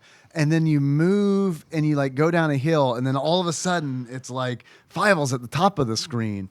It's just the camera is moving around and it's like, it feels like for no reason. Yeah. And it's like, as I was playing it, I was like, are they trying to make it feel less boring? Because all I'm doing is moving from left to right in this segment. It could be, yeah. And that's all I could think of. It was either that or a mistake. I mean, it felt really weird. And I thought I thought the boss levels were kind of good, actually. I love a good, and I feel like the side, they were wider levels to compensate for the size of the bosses. Yes. Great. They played differently. Yeah, the boss fights I've got no those were problems with. cool. Especially I like the final boss being completely different than all the other bosses. Which was multiple levels. You know, you hit Kadar wall, and then he gets down to the next level, and you fall down and fight him again, and then a third time. That's cool. That's a great final boss. I thought the one with the bird was neat. Yeah, I like the Chulo one. Yeah, the Chulo one was like good you can too. Use like the little spider egg sacs as like platforms, and he's spitting webs. The one with the bird was neat because the bird would come in and start removing parts of the floor that you would fall through and die, which I thought was funny though, because like when you finally beat the bird, then you just jump down. It's like, well, I could have just done that to begin with, you know? The bird was trying to help you. The bird was trying to get you down out of his fucking... Hey, come on. They ran out of bird animation budget because the bird would zoom in like a fucking Final Fantasy Tactics summon, just a still live bird. Here's your PNG mode 7 into the screen, Yeah. But the boss fights were fun. They were interesting, and I thought well-placed, and again, relevant to the movie. You're fighting the bosses. You're fighting the bad guys from the movie. And they're, you know, at one point, like you said earlier, Dave, you're fighting with the puppet. You know, they went out of their way to include all of the big things from the movie. To make there's a train level where you're not actually immediately on the train. You're on a mine cart, you know, but those were just neat. All in all, I think this game kind of won me over. From its purpose was served, and it was served well, and it did what more cinematic platformers or more games based on movies they could take a page from how they structured this game and make those other games more effectively tied to the movies that they're promoting. I agree with what you're saying. The game following the plot of the movie I know is important to you. It's not as important to me, but I do like it when games do that. Yeah. But I thought what usually gets me is the presentation, and I feel like this game really had really good presentation. Excellent presentation, great polish. Graphically speaking. I think it had good art direction. It did. And I think it was easy for them. I think making a Fievel Goes West video game, I think it's easier to have good presentation and follow the plot of the movie than say something like Terminator 2. Right. You know, which, you know, obviously LJN did a horrible job with that. But they could have done better, but that's a tough one. That's a tough one to do. No, I completely understand it. It's frustrating when it doesn't feel like much effort. It's like if you can't do better than that, then don't do it. Then don't bother doing it. Just don't do it because you know money though. Yeah, and all of the characters in this thing were recognizable. Yeah, everyone, you could tell exactly who they were. They were picture perfect representations, at least in a 16-bit form. Not like in the Muppets NES game. Not like that at all. I feel like they focus almost too much on being faithful, which is great, and then slacked up on the gameplay. Like let Fievel, let me fire in cardinal directions. Yeah, at least. Yeah.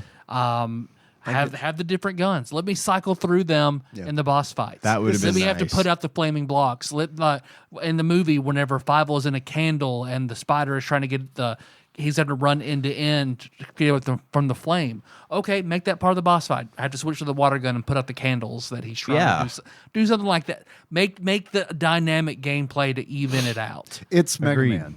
Yeah. I mean, it plays like does. an easy Mega Man, because like you're saying, you can't shoot in the cardinal directions. You're jump and shoot. Jump and shoot mouse. You Yep. really are. Yeah. And I mean, I'm fine. I get it. I agree with you. I think they could have explored that, and I think it would have been a richer experience for it, because while I mean it plays kind of like Mega Man, but you've only got the plasma.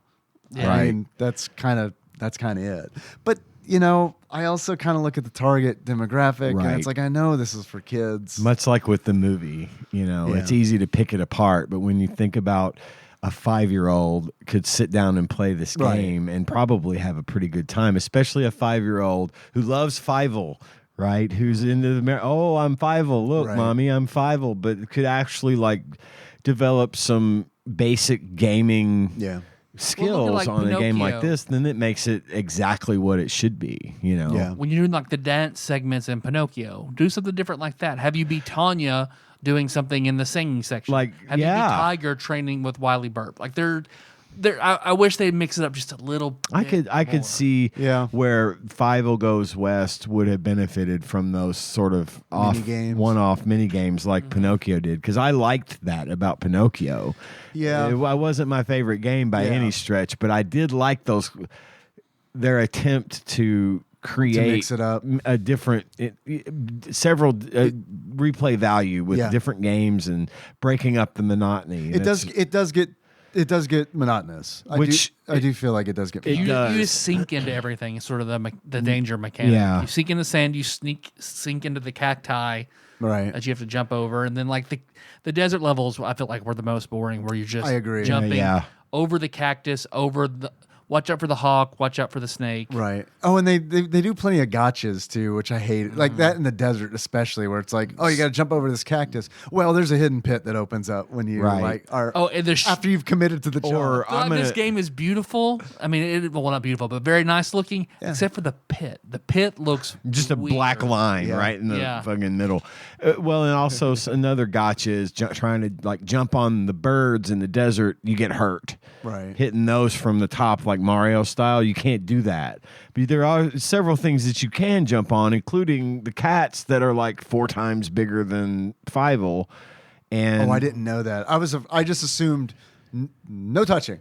you can I just shot everything. No touching. Right. You can land No on touching. you can land Mario style on some enemies and some you can't, and it doesn't really Yeah. you don't really know no until logic you there. get hurt the first time and you're like, okay, can't touch that, I guess. And you have 3 hearts. 3 hearts, and you can build them up as you go and get extra Like lives. little blocks that'll give you hearts back and Yeah. stuff. Yeah. You get enough coins that, like, by the time I got done playing, I had plenty of lives. Yeah. I wasn't worried about that at all. Yeah. You get continues as well. I Pretty don't know if they're unlimited. I think you get like 3 of them. okay. Well, and But I still, think generous. the monotony is forgivable considering how short the game is. It's not like you're going It's 15 5 short levels Yeah. of this over and over. If you get an and over. invincibility star, you can just run through half the level. Like, no problem. But again, going on the minigame thing, between levels, minigames would have made it go another half hour at least, if not more, give it a little more substance. So, Yeah, this is like, I know we haven't really done this bit in a while, but when I was playing it, I was thinking this is definitely a rent. This is a game that you could rent on Friday Absolutely. and be done with by Saturday morning. And I think I agree. I had rent as well for this one, just in case we did the bit. But I like I the bit. also put it would be a buy if you're a fan of the franchise, or if you like having games that don't 100% suck in your collection. I mean, given the imbalance of shitty games versus kind of good or great And games shitty platformers. and shitty platformers. I mean, this one ranks to me in the realm of Why not? If you're a collector, why not have it? Because it is good looking. It is a fun little run through if you want to do it, and I think it's worth having it. But it delivered. It's kind of a more sleeper than I expected. Same. And I think that for me, that always goes a long way too. Because I honestly was expecting this game to be a very bad cash grab. Absolutely. Movie adaptation. Like, I mean, so I liked the game better than I liked the movie. Girl, same. I liked which the game never happens. way better than the movie. Yes. A mini game where you're Cat R Wall and you got to press L and R to like move your face fast against those big human titties.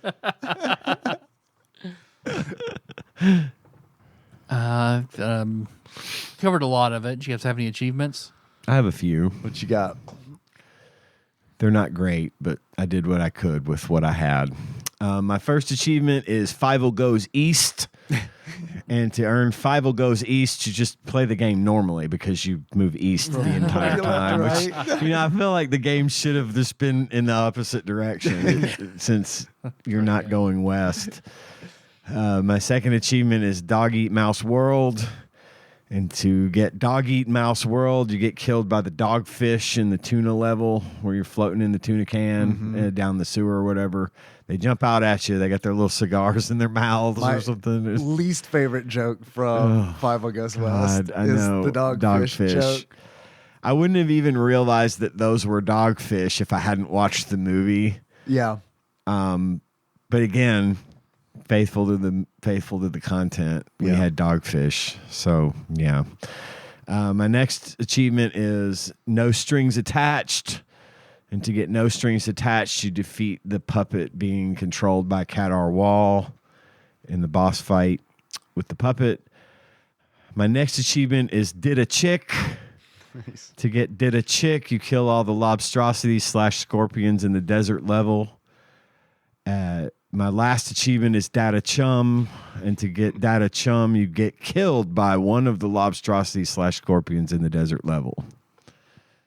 And that are my achievements. My first achievement, Data Chum. In order to unlock Data Chum, lose 1 heart to a scorpion claw in the desert and never regain it. Oh, yours is way better. Second achievement is, that's the ticket. In order to unlock, that's the ticket. Defeat Chula the tarantula on the train level. I love it. I love it. And my last achievement is Bury Me With My Money. In order to unlock Bury Me With My Money, die while holding 99 coins. Okay. Nice. I'm glad we both had a take on the lobstrosity thing. I wish there was a key in this game because I could have changed mine on the fly. That a key? Collect the key. Collect the key. Tyler? My first one is Mouse Firefighter. Put out 30 blocks with your water gun. Nice. Fried fish is okay. Kill only one dogfish and spare the rest. Watch out for those man-eating cacti. Nice. Die sinking into one of the cacti. Okay. That happened to me. The last one being Mouse Neo. Dodge 20 cat bullets. Okay. My name is Mouse Neo. How much do you think you would pay for this game? Or how much do you think someone would expect you to pay for this game if you were to buy it? I don't know. I feel like this one, when we get to the ultimate Nintendo guide segment of this part of the show, I'm going to say that this was this today used $13.95.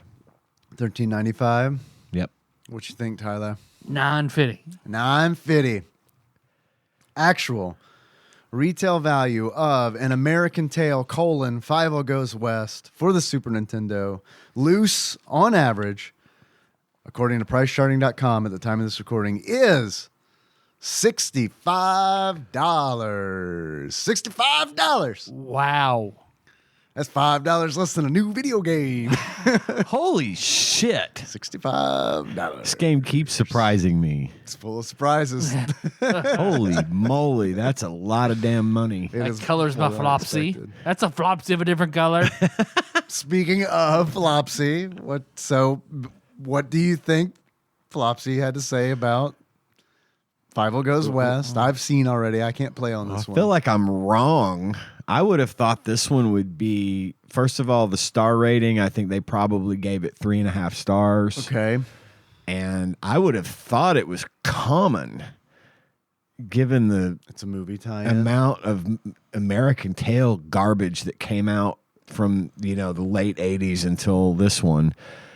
Fuck. I'm gonna go with uncommon. 3.5 stars. Uncommon. Uncommon. Yeah.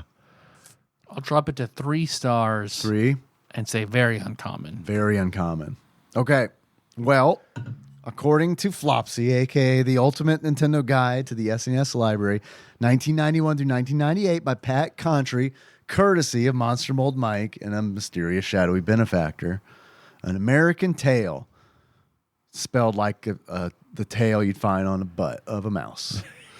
Fievel Goes West. Glad you cleared that up. Yeah, yeah. In case anybody at home was trying to like Google it. And Google's like, do you What can't I mean find it? American Tail? Like, A story. I keep getting Paul Bunyan. Or on the butt of a mouse. choose one. See, it's a play on words, kids. It's a baby's first play on words. They give Flopsy 3.5 stars. Got it in one. Availability, uncommon. Yay! Nailed Ding, it. ding, I ding, ding, got ding, it ding, this ding, ding, week. ding. Ring a ding ding, baby. Bing. If I could make my eyes pop, I would do it. But I Or can't. give me the lazy eye. That's what was I remember weird. from this It was movie. so It was in the weird. trailers, I felt like. Oh, okay. It was weird. A lot of weird stuff. A lot of weird stuff. And Pussy. not like the good weird. I pussy. feel like the bad Pussy. weird. Pussy. Sorry, Taryn. I hate it when you call me pussy poos. Says John Cleese. Yeah, so they liked it. They talk about the movie a lot in the reflections. Yeah. So I had a feeling they'd dig on it because it was tied to a fairly successful franchise and that it had good graphics and sound. All the things we said Yeah. that were positives, I think they would have easily picked up on. it's easy to latch on to. I feel Yeah, like. it is. It really is. Much like I think everything about this game is easy to latch onto, which is kind of why I still find it crazy that it's $65 to get one of those. Yeah. Right now. I wouldn't pay That's $65 way for it. too much. Not right now. If I were a collector, I'd give $13 Yeah, I feel just like to have it. But $20. Jesus, I'd do 20. $65 is, yeah, you're right. That's just south of a 65 is brand crazy. new video game, modern game. I shouldn't say it's crazy. I mean, there are plenty of games Right. way more expensive than that. But I don't know. For what it is, it does feel a little like, That's a big one. That's a big expanse. yeah. But I looked, you can look at previous years on price charting, and even back in the times where Super Nintendo games were like a quarter, you know what I mean? Yeah. It was like a $3 game. Right. So it's like it's rarity for Yeah. sure. Tyler, Yes, Dave. if you were to give this game a beard that sums up how you feel about it, what beard? Why? I would give it the beard, like when you're petting a cat, like real hard, like you're just petting that cat's loving it, Yeah. but the fur's going everywhere. Oh. Like when you pull back your hand and it's just covered in fur, and fur Yeah. is everywhere, and something gets on your face. Fur. The real good cat pet down beard. Okay.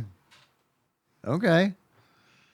What about glasses? If you were to give this game a pair of glasses, what kind of glasses would you give it? You're allergic to those cats. Bees?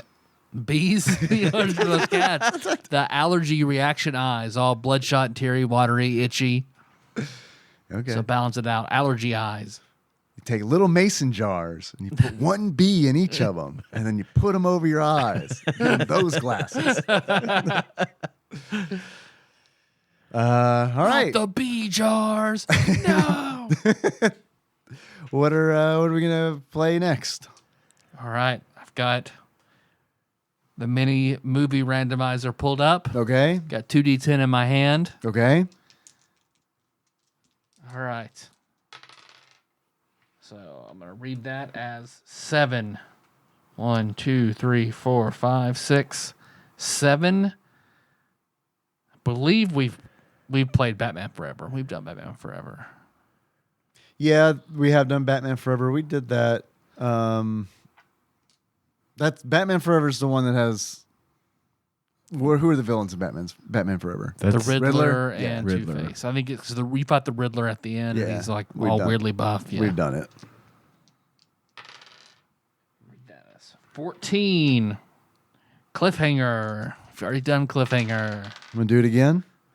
27. Could watch that dude get stabbed by a stalactite. again. Stalactite. A Stallone-tite. Oh. We've done Judge Dredd. We've done quite a few of these. Okay, I'm going to go down. Let's see, what's that? 4 more. Let's see. We've done Lawnmower Man. Go down 5 more. Mighty Morphin Power Rangers, the movie. Okay. We haven't done that. We've done a Mighty Morphin Power Rangers game, but not the movie. Not the movie. Okay. Saw this one in the theaters. Nice. Yeah. I don't think I've seen it, but I don't think I watched it. I have not seen it nor watched. It's double My son had a thing. He was big into the Power Rangers, Yeah. and I think we saw that one, but I don't remember it, so I gotta It's the Ivan watch it Ooze. again. Yeah. I've seen the cartridge with Ivan Ooze on it. And the game was solid. Oh, hold up. So, well, the game We'll talk we about played that. was solid. Oh, yeah, the one Last that we've time, done. the last yeah, one. I agree. The beat Yeah. 'em up. Yeah. All right. So thanks for listening, everybody. Well, it's pretty late, so I think we're done. Yeah, I think 9:30. we're good to go. Thanks for listening, everybody. You can find the show on iTunes, not Stitcher, not SoundCloud, but on Spotify, YouTube, all over the goddamn place. All sorts of stuff going on, but most importantly, Patreon. I don't know why I was struggling to find my notes. I don't know why I even need these notes, but I go to them every time because I'm afraid I'm going to leave something out.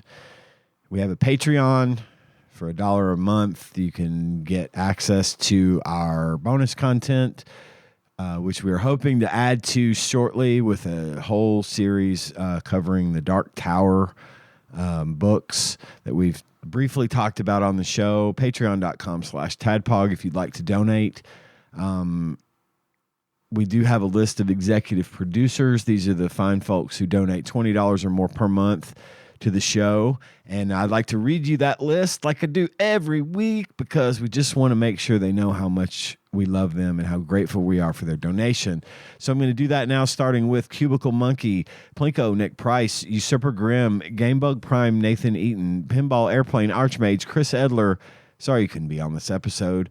Derek Pope Sandwich, Enthusiast Jeff Miners, Drinksmith Joey Webster, Sandwich Pope Phil Hawkins, and last but not least, Louisville correspondent, Princess Consuela, Banana Hammock, Flavor Trick, Taryn Dahl. Congratulations on your marriage, and sorry we said pussy so much in this episode. Thanks, as always, to Dane for putting our show up on YouTube, and to Brad for sending us another email this week to help us get through the show and provide us nice, awesome content to read. Thank you guys so much. Thanks to all of our donors. We love doing the show, and we love that you love it enough to give us money. So that's that. Best time on 50 Goes West is 17 minutes, 44 seconds by Karstiris. Okay. That still feels kind of long to me. That was 3 years ago, so I don't You know what? know that anyone's actively working on it. Probably a good full minute is how long it takes to get through to the next level because of all of the screens it shows, and then the part where the sheriff dog says "attaboy." Right. It takes like a The full animation's half minute hilarious. just for that to show up, much less all the screens that pop and the scores and everything else, that probably, without those, you could probably shave off a full minute and a half to 2 Well, I played minutes. the game before I watched the movie, so I was like, why the fuck are all these purple bubbles? Is he a drunk dog? What is going on? Yeah. Is he trying to poison Fievel? Let's see, our theme song is Sigmore Drive. That track found on the show at TADPOG.com. Now you guys want to close it out. As Jimmy Stewart. All right. So until next time. Tropical Capricorn. Capricorn. See? I think she's flooded.